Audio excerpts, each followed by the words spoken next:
2018년 12월 5일 저녁입니다. 네. 해가 뉘엿뉘엿 져가고 있죠.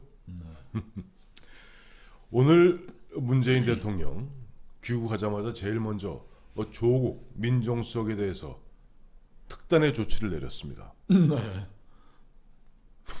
아낌없는 신뢰를. 아니 왜 깜짝 놀라세요? 아낌없는 신뢰, 정말 전폭적인 이 신뢰를 갖다가 그야말로 주셨죠. 네. 바로 며칠 전만 해도 민주당 내에서도 보면은 이 조국 수석 그야말로 물러가야 되는 것 아니냐, 대통령께 너무 부담 드리는 것 아니냐 하는 얘기 있었습니다만은 갑자기 태도들이 점점 돌변하더니 결국에는 오늘 문재인 대통령이 그 방점 찍었습니다. 조국 수석에 대해서 전폭적 지원을, 전폭적 성원을, 전폭적 신뢰를 그야말로 보내신 것이죠. 네. 그래서 오늘의 주제는 역대 대통령들. 이거는 대한민국의 문제만 아닙니다. 미국의 문제도 마찬가지죠. 외국도 마찬가지입니다. 왜? 보면은 민정수석, 또 민정수석 역할을 하는 그런 어떤 정보기관장에 대해서 역대 대통령들은 왜 약할까? 왜 뭐랄까 좀 부하이에요. 부하인 민정수석에게 좀 약할까 하는 부분을 갖고 한번 짚어보도록 하겠습니다. 이게 민정수석이 의 눈치를 대통령이 볼 수밖에 없는 이유. 그거는 그렇죠. 민정수석실의 임무, 그 일을 살펴보면 뭐 그건 당연히 나오는 것이겠죠. 첫째, 그 민정수석은 청와대에 들어오는 뭐 주요 보직자들, 네. 그다음에 장차관, 네. 뭐 고위공직자들의 인사검증을 네. 하지 않습니까? 그렇죠. 지금 인사검증하면서 청와대에 뭐 12사도도 있고 하지만은 그 사람들이 과연 엄밀한 그 기준에 의해서 다 발탁이 된 것이냐, 적용을 했느냐? 네. 그거는 조국 민정수석과 대통령만 알고 있는 것이죠. 그다음에 그렇죠. 그다음에 그 친인척 비리, 우리 박지원 수석 늘 하는 게 뭐 권력은 뭐 친인척 때문에 뭐 망한다는 건데, 뭐 좀 문준용 씨에 관한 일들도 다 파일을 관리하고 뭐 하는 것이 민정수석실의 업무고, 뭐 부인, 뭐 처가, 대통령의 뭐 처가, 그다음에 뭐 집안 사람들, 뭐 친인척들 뭐 또 뭐 어디 휘둘릴 수도 있으니 그걸 또 관리하는 것들, 그리고 지금 벌어지고 있는 정권 내부의 여러 가지 비리 사건들, 그리고 장차관들 일 똑바로 하고 있는지 이런 거 감찰을 다 민정수석실이 하고 있으니까 비밀을 너무 많이 알고 있으니까 두려운 거죠. 그래서 이번에 보면 과기정통부 장관인 네. 유영민 장관이 그야말로 6급 상당의 6급 이른바 그 조사관이라 그럽니까? 네, 특별 감찰 반원이라 그럽니까? 그 만나서 어떻게 보면 뭐 독대하다시피 했다고 그러지 않습니까? 뭐 그런 것이 그런 것 때문인 것 같은데, 이게 아까 제가 앞에 모두에 말씀드린 대로 굳이 우리나라만의 문제는 아니고 또 어떻게 보면 문재인 대통령만의 문제는 아닌 것 같습니다. 아니 물론이죠. 비근 아니라서 네. 미국에 보면은 에드가 후보라는 사람이 있습니다. 네. FBI 국장을 갖다가 무려 48년을 했어요. 정신 아니 그분은 실제 1972년에 죽을 때까지 24년부터 48년을 그러니까 반백년을 갖다 FBI 국장을 했는데 뭐 예전에 보면 우리 알고 있는 루즈벨트 대통령, 트루만 대통령, 아이젠하워 대통령, 후보 파일이죠. 후보 예. 파일. 그래서 케네디 대통령이 당선되었을 때 드디어는 그 말 많고 탈 많은 후보국장을 내가 갈아야겠다라고 생각했다는 거예요. 그래서 네. 후보국장을 불러갖고 후국장 그동안 고생 좀 많았소이다. 좀 쉬셔야겠습니다. 그랬더니 아주 겸손하게 후보국장이 뭐 대통령 각하의 뜻이 그렇다면 제가 따라야 되지 않겠습니까? 다만 제가 라고 딱 후보 파일을 꺼내는데 케네디 대통령이 혼절했다는 거예요.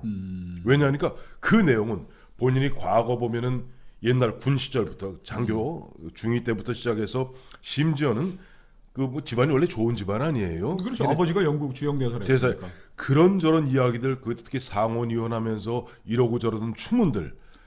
그거보다는 이제 제일 기절할 거는 이제 섹스 스캔들로 돌아다니는 것들에 대한 사진들, 녹음 파일들 이런 그러니까 거였겠죠. 제가 점잖게 표현하지 않았어요. 그냥 추문들이라고 추문들 맞습니다. 이런 걸 딱 내미는 순간 케네디가 딱 한마디로 했다는 거 아니에요.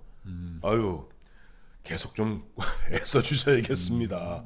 마찬가지. 그 레오나르도 디카프리오가 주인공으로 나왔던 후보 역을 맡았던 그 영화에 보면은 잘 때 대통령들이 이제 그 새로 취임하면은 네. 뭐 FBI 국장이라는 게 뭐 CIA 국장에는 버금가는 네. 그 전에는 이미 냉전 시대도 뭐 냉전 시대 넘어오면서는 조금 약해졌지만은 뭐 40년대 50년대 뭐 막강했었죠. 막강해 오면은 후보가 늘 얘기하지 않습니까? 독대를 하는 거죠. 처음에 이제 뭐 대통령은 가슴이 부풀어서 이렇게 저렇게 하고 싶었는데 대통령이 가서 카카. 루즈벨트 대통령한테는 부인은 뭐 루즈벨트 대통령도 뭐 좀 리버럴한 유명하신 분이죠. 또 부인도 또 아주 남편이 그러니까 또 뭐 사교계에서 유명하신 분입니다. 뭐 확인 뭐 아무도 확인할 수 없는 거지만 뭐 여러 가지 뭐 책 같은 나오는 거 뭐 동성애도 있었다 네. 그러니까 그런 파일들을 보여주면서 대통령 각하 뭐 여러 가지 뭐 바쁘실 텐데 이런 파일들은 제가 계속 관리할 수 있도록 기회를 주십시오 이렇게 점잖게 얘기를 하겠죠. 뭐 대통령 되신 분인데 그럼 대통령들이 뭔 걸 이렇게 노란 몽투에 든 걸 이렇게 한 두 장 넘어가면 후보국장 나의 신뢰는 후국장. 후국장 그런데 후국장.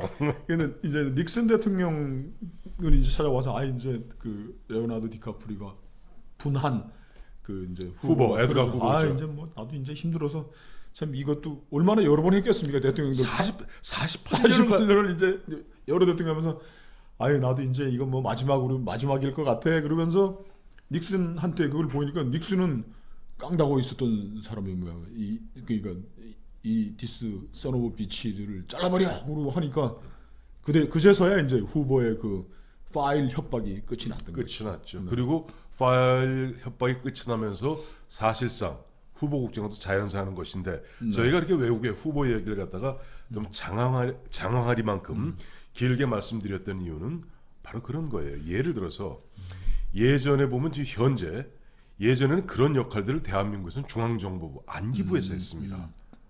그리고 박정희 대통령 시절에 중앙정보부도 했고 뭐 우리가 다 아시겠습니다만 우리 김형욱 파일 있지 않습니까? 그렇죠. 박정희 대통령을 6년 7년 가까이 보좌했던 중앙정보부장 김형욱이 나중에 박정희 대통령이 틀어지니까 미국으로 망명해서 그야말로 그래서 프레이저 청문회 가서 그 박 파일을 대통령의 모든 참 지저분하고 때로는 나라 망신 돈 문제, 여성 문제 그걸 다 보면 까발리지 않았어요. 그렇죠. 그러다 보니까 그 역할을 갖다가 차지철 경호실장이 그 이후에는 경호실에서 아마 좀 담당했던 것 같아요.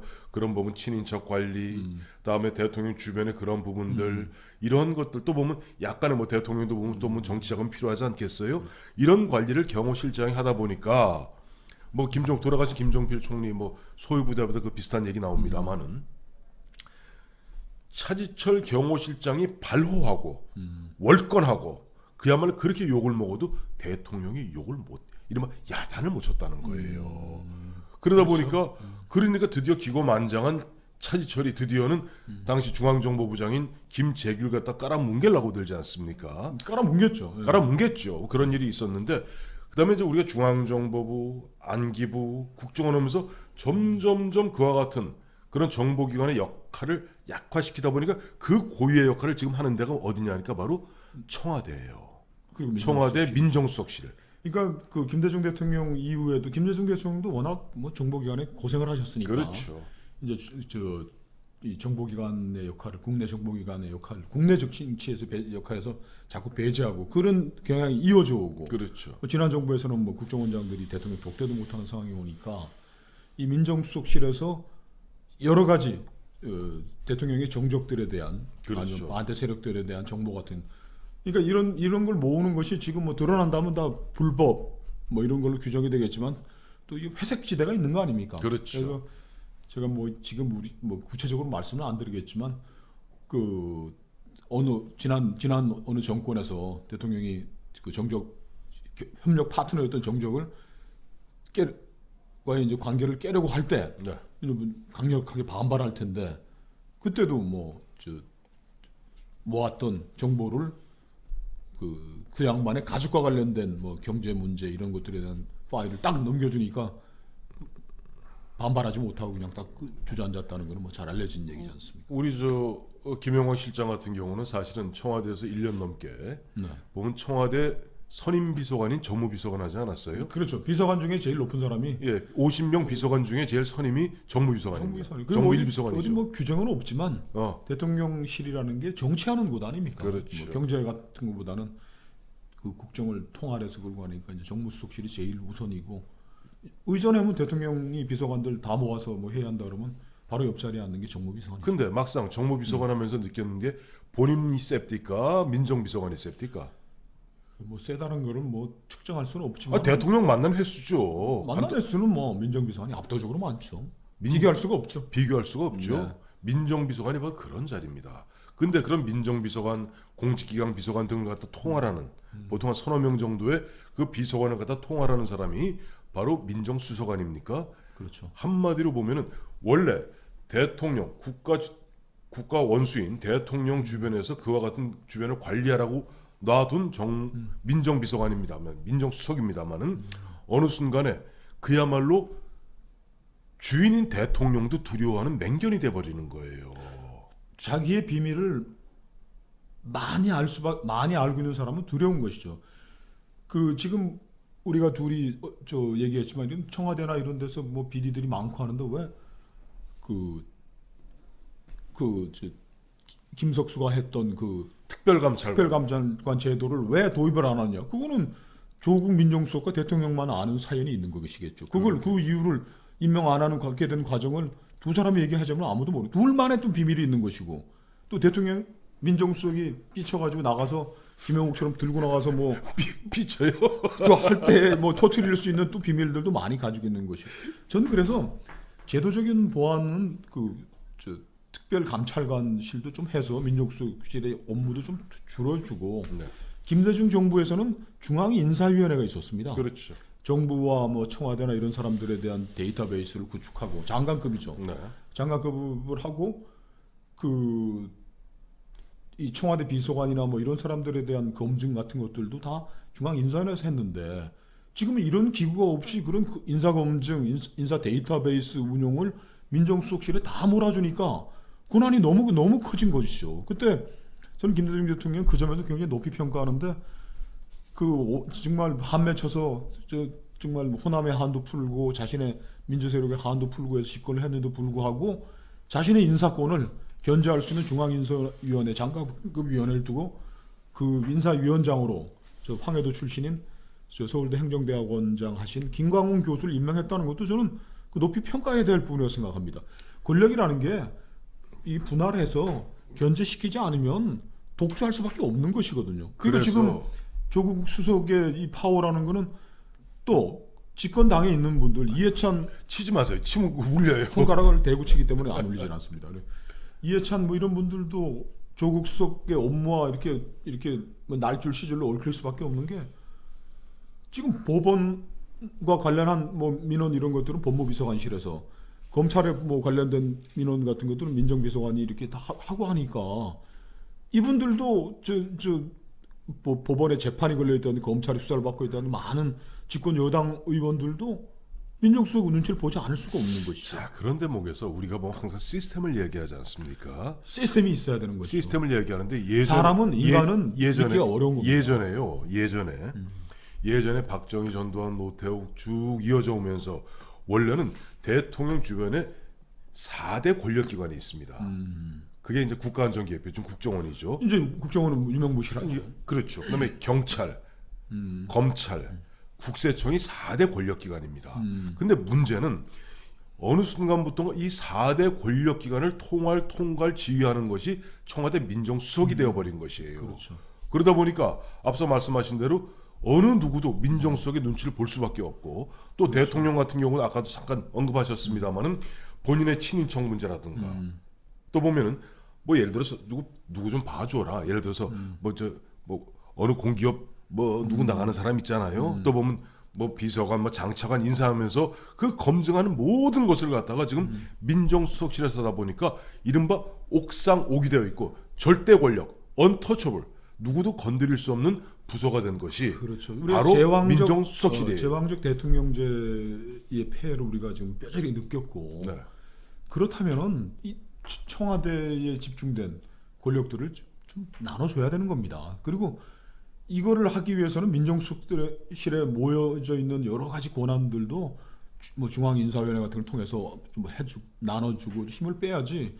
이렇게 거대한 민정수석실을 가지고서는 이 대한민국이 시스템적으로 움직여갈 수가 없는. 예를 들어서 대통령이 이 황태순이라는 뭐 정치인이 눈에 많이 거슬릴 때 민정수석한테 저 황태순 좀 알아봐라 그러면 자 국세청 관할하고 있죠. 검찰이 있죠. 경찰.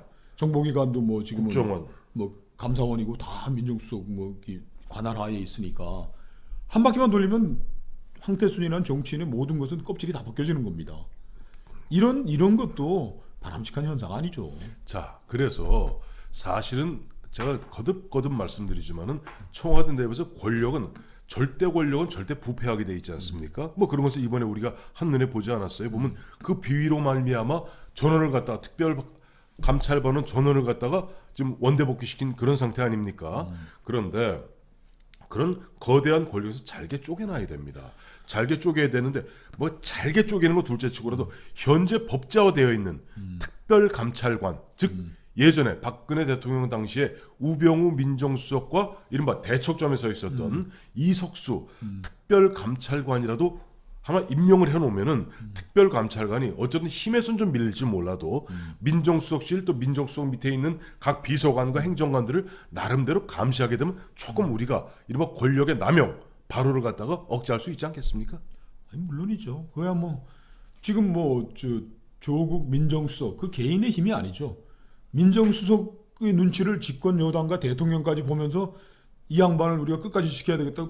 뭐 데자비 뭐 이런 거 기시감 느끼시지 않습니까? 느끼죠. 불과 좀 2년 전. 불과 2년 전에 대통령과 모든 집권 세력들이 뭐 민정수석을 지켜야 된다고 우병우 하면서 민정수석이죠. 민정수석을 지키기 위해서 언론과 싸우고 뭐 지지그룹과도 싸우고 엉망이 됐던 거 아닙니까? 그렇죠. 지금 이 정부에서 다시 민정수석을 지키기 위해서 또 이런 똑같은 일이 벌어지고 있는 게 역시 권력의 운영과 전개되는 양상은 똑같은 것 같아요. 그래요. 우리 정치학에서 또 역사학에서 이런 얘기를 많이 하죠.